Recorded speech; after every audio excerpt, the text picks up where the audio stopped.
Good morning to all of you. आज हम लोग स्टार्ट कर जा रहे हैं क्लास 10th का चैप्टर नंबर 3 और इस चैप्टर का नाम है मेटल एंड नॉन मेटल और लेक्चर संख्या क्या 10 है।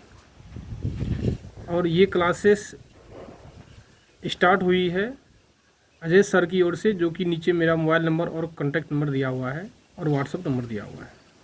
चलिए स्टार्ट करते हैं। Chemical properties of non metal. कहने में क्या है, नॉन मेटल जो भी है उसका केमिकल प्रॉपर्टी क्या है, उसके बारे में हम लोग इस लेक्चर में हम लोग स्टार्ट करेंगे आज और पढ़ेंगे। देखिए, कोई भी नॉन मेटल लीजिए, यदि ऑक्सीजन के साथ रिएक्शन करेगा तो निश्चित तौर पे वो ऑक्साइड के फॉर्म में क्रिएट होगा। ये क्रिएट होगा किसमें? ऑक्साइड के फॉर्म में क्रिएट होगा। और ये ऑक्साइड क्या हो सकता है? बेसिक नेचर का होगा या एसिडिक नेचर का होगा या एम्फोटरिक नेचर का होगा। ये डिपेंड करता है कि कौन सा नॉन मेटल ऑक्सीजन के साथ रिएक्शन करने जा रही है। यदि मान लीजिए कोई भी नॉन मेटल, जैसे हम लोग एग्जांपल लेंगे क्या कि जैसे कार्बन है, यदि वो कार्बन जो है ऑक्सीजन के साथ रिएक्शन करता है तो निश्चित तौर पे कार्बन का दो फॉर्म बनेगा, एक बनेगा CO2, एक बनेगा CO। और CO2 को हम लोग क्या बोलेंगे? Carbon dioxide. और CO को बोलते हैं क्या? Carbon monoxide. तो इसी देखिए, कार्बन वही है और ऑक्सीजन भी वही है, लेकिन कभी कोई एक बन जाता है न्यूट्रल तो दूसरा बनता है एसिडिक नेचर। जैसे हम लोग एग्जाम्पल लेंगे क्या, एसिडिक फॉर्म का मीन्स ऑक्साइड फॉर्म से वो एसिडिक होगा या बेसिक होगा, वो डिपेंड कर जाता है एलिमेंट पे या डिपेंड कर जाता है क्वांटिटी ऑफ ऑक्सीजन पे, क्वांटिटी ऑफ ऑक्सीजन पे।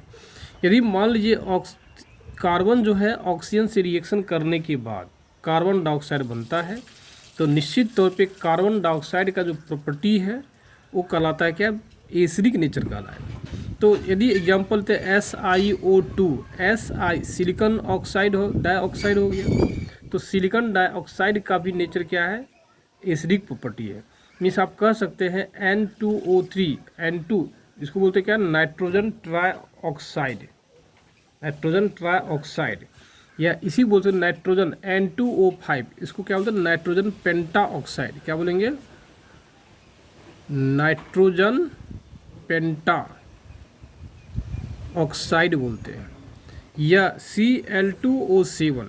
जनरली ये जितना भी हम देख रहे हैं, carbon dioxide, silicon dioxide, nitrogen trioxide, NO2 means nitrogen dioxide, nitrogen pentoxide, Cl2O7, ये सब का नेचर जनरली होता है क्या है?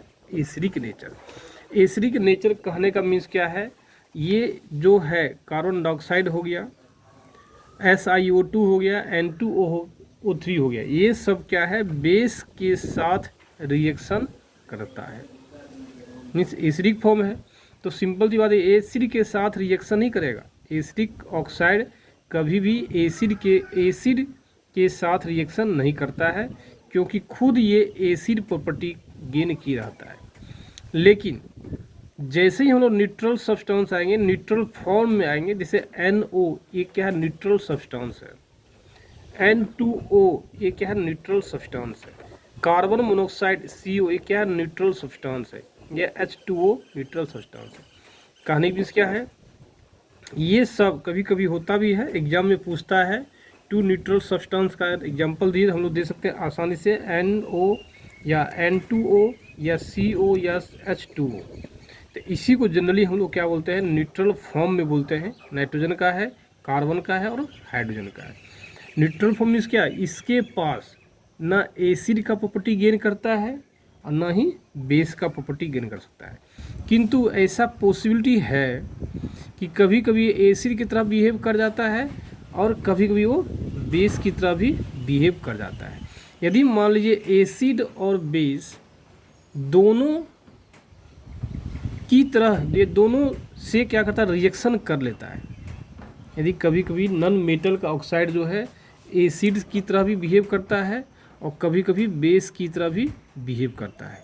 यदि दोनों बिहेव करता है, acid as well as base, then we known as amphoteric oxide. तो जनरली एम्फोटेरिक ऑक्साइड को डिफिनेशन क्या देंगे, दो नॉन मेटेलिक ऑक्साइड मीन्स ऐसा नॉन मेटल का ऑक्साइड जो acid as well as base दोनों से क्या करती है, रिएक्शन करती है। तो उसको हम लोग जनरली क्या बोलते हैं, एम्फोटेरिक ऑक्साइड बोलते हैं। इसे एग्जाम्पल देते हैं AS, SB एंड GE, मतलब क्या हो गया, आर्सेनिक का ऑक्साइड एम्फोटेरिक ऑक्साइड कहलाएगा, एंटीमनी का ऑक्साइड एम्फोटेरिक ऑक्साइड कहलाएगा, जर्मेनियम का ऑक्साइड क्या कहलाएगा, एम्फोटेरिक ऑक्साइड कहलाएगा। ये सब का जनरली जितना भी ऑक्साइड है वो जनरली कहलाता है एम्फोटेरिक ऑक्साइड। तो कहने की मीन्स क्या, ये एसिड के साथ भी रिएक्शन करता है और बेस के साथ भी ये रिएक्शन करता है। नेक्स्ट पॉइंट देखिए हम लोग आते हैं क्या, the non metal oxides are covalent in nature which are formed by the sharing of electron. कहने मीन्स क्या हो गया, नॉन मेटल जितना भी ऑक्साइड्स होता है, नॉन मेटल का ऑक्साइड्स जितना भी होता है वो फॉर्म करता है कोवलेंट इन नेचर, उसका नेचर के साथ कोवलेंट होता है। कोवलेंट मीन्स क्या, एक आप पढ़े होंगे कोवलेंट बॉन्ड, शायद इसके बारे में, कोवलेंट बॉन्ड के बारे में आप डिटेल से पढ़ेंगे कहाँ पे, चैप्टर नंबर 4 में। जब हम लोग carbon and its compound start करेंगे तो जाके हम लोग कोवलेंट बॉन्ड के बारे में बहुत ही विस्तार से पढ़ेंगे, कोवलेंट बॉन्ड क्या होती है, उसका प्रॉपर्टी भी क्या होता है। बस इतना जानना जरूरी होता है। नॉन मेटल ऑक्साइड जो है, कहने मीन्स क्या, नॉन मेटल का जो ऑक्साइड है, नॉन मेटल का जो ऑक्साइड्स है उसका नेचर क्या होता है, कोवलेंट इन नेचर होता है।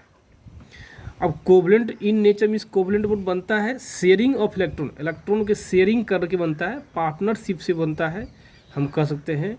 इसमें कम्प्लीटली कोवलेंट नेचर में क्या होता है, कोई भी एलिमेंट का जो एटम है कम्प्लीटली इलेक्ट्रॉन को ट्रांसफ़र नहीं करता है। अब ये कहिएगा नाइट्रोजन क्या है, यदि कोवलेंट बॉन्ड बनाया है तो नाइट्रोजन कभी भी इलेक्ट्रॉन को कम्प्लीटली ट्रांसफ़र नहीं करेगा। तो चूंकि ये क्या है, जितना भी नॉन मेटेलिक ऑक्साइड्स है उसका नेचर क्या होता है, कोवलेंट होता है nature, which are formed by the sharing of electron, जो कैसे बनता है, इलेक्ट्रॉन के शेयरिंग करने की बनता है।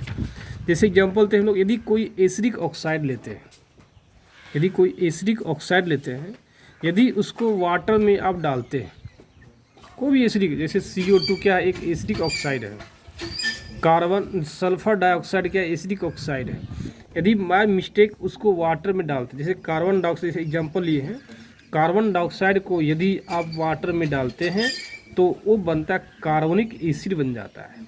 कहने की मीन्स क्या हुआ, जब किसी एसिडिक सब्सटेंस को, जब किसी एसिडिक नॉन मेटल ऑक्साइड को, नॉन मेटेलिक ऑक्साइड को वाटर से पास कराते हैं तो वो एसिड का फॉर्मेशन होता है। वो लिखा हुआ the acid oxides of non metals dissolve in water to form acid, वो क्या था, एसिड का फॉर्मेशन लेता है।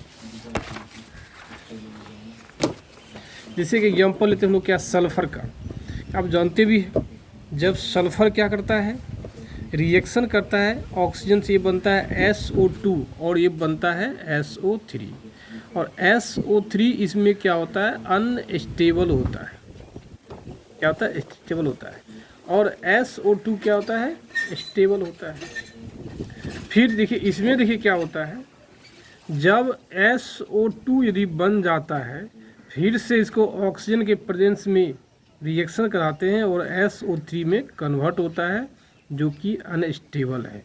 और ये SO3 जो है जब वाटर से होके पास कराइएगा, किसको, SO3 को, सल्फर ट्राइऑक्साइड को जब वाटर से होके पास कराइएगा ये बन जाता है H2SO3 aqueous, means sulphurous acid बन जाता है। सल्फ्यूरस क्या है, एक प्रकार का एसिड है। जब इसी सल्फ्यूरस एसिड को H2SO3 को और अधिक वाटर से पास कराते हैं तो ये बन जाता है H2SO4 एक्वस बन जाता है। ये देखिए क्या है, सबसे पहले बनेगा सल्फ्यूरस एसिड, जब SO3 आप जान रहे हैं, SO3 क्या है, सल्फर एक नॉन मेटल है, और नॉन मेटल जब ऑक्सीजन से रिएक्शन किया है तो बन गया सल्फर ट्राइऑक्साइड। और इसका जो प्रॉपर्टी है ये क्या होता है, एसिडिक होता है।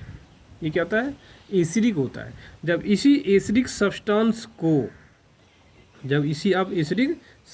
को वाटर से रिएक्शन करता है, जल से रिएक्शन करता है, तो ये कहा जाता है सल्फ्यूरस एसिड बन जाता है। क्या बन जाता है, सल्फ्यूरस एसिड बन जाता है। और यही जब सल्फ्यूरस एसिड जो है वाटर से अगेन रिएक्शन करके बन जाता है सल्फ्यूरिक एसिड बन जाता है। तो आप कह सकते हैं solution of acidic oxide in water turns blue litmus to red litmus.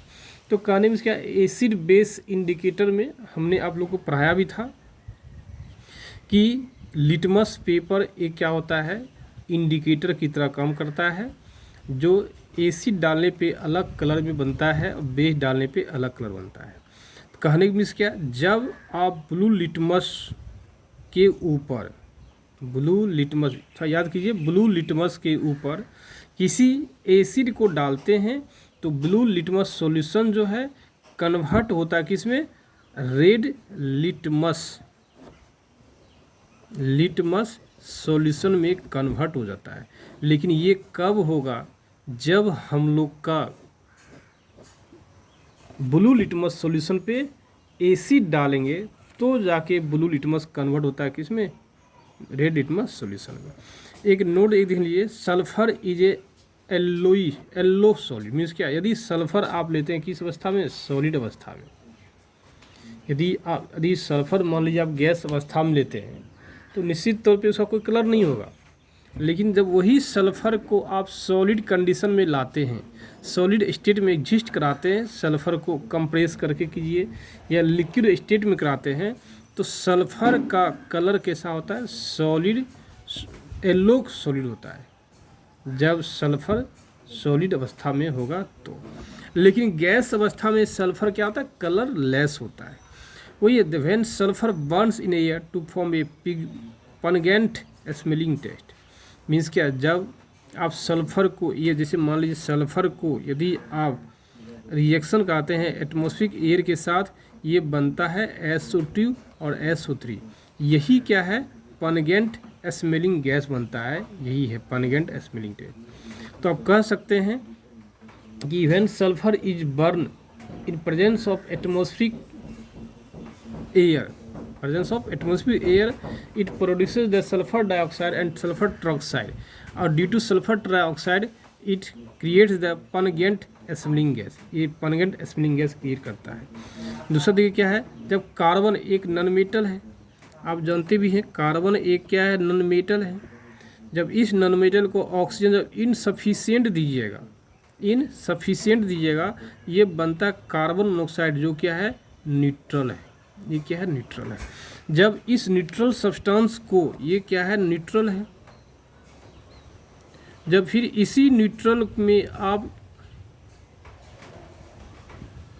जब न्यूट्रल से रिएक्शन करता है, अब ये कहिए कार्बनिक एसिड बनेगा, ऐसा पॉसिबल नहीं है। कहने मीन्स क्या, जब वाटर के साथ एसिडिक नॉन मेटालिक ऑक्साइड को पास कराते हैं तो ही जाके वो एसिड का फॉर्मेशन होता है। लेकिन जब कार्बन मोनोऑक्साइड को वाटर से जाके रिएक्शन कराते हैं, ये कन्वर्ट नहीं होता है। तो कह सकते हैं because carbon monoxide is a neutral substance. Carbon monoxide एक जो क्या है, न्यूट्रल सब्सटेंस होता है।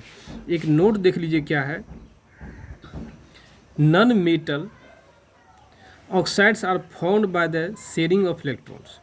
मीन्स नॉन मेटल का जो ऑक्साइड्स है वो बनता है शेयरिंग ऑफ इलेक्ट्रॉन से, इसलिए दे आर कोवलेंट कंपाउंड्स। इसलिए वो क्या, कोवलेंट कंपाउंड कहलाता है। They do not contain any oxide ions. इसके पास कोई ऑक्साइड का आयंस नहीं होता है, इसके पास कोवलेंट कंपाउंड के साथ। तो कोवलेंट कंपाउंड किसको बोल सकते हैं, those compounds which are formed by sharing of electrons. तो यदि कोवलेंट